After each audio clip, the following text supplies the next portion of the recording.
Diqqat, O'zbekistondagi ayollarga ajoyib xushxabar e'lon qilindi.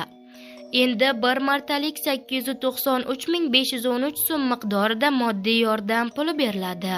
Qachon berilishini bilmoqchi bo'lsangiz, videoni shoshilmasdan oxirigacha ko'ring. Va video foydali bo'lsa, videorolik ostiga like tugmachasini bosib, kanalimizga obuna bo'lib qo'yishni unutmang.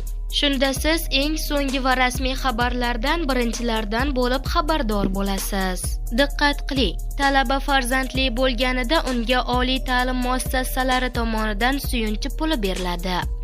Talaba farzandli bo'lganida unga oliy ta'lim muassasalari tomonidan bir martalik 893.513 so'm suyunchi puli beriladi.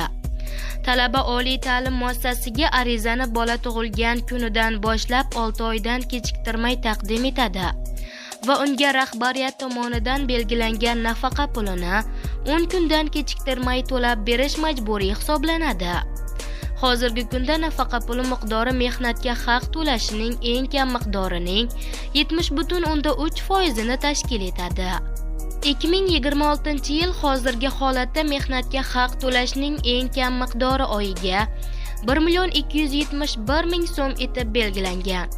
Kerakli hujjatlar: oliy ta'lim muassasalari rektori nomiga ariza, pasport nusxasi, tug'ilganlik haqida guvohnomasi nusxasi, deyiladi xabarda.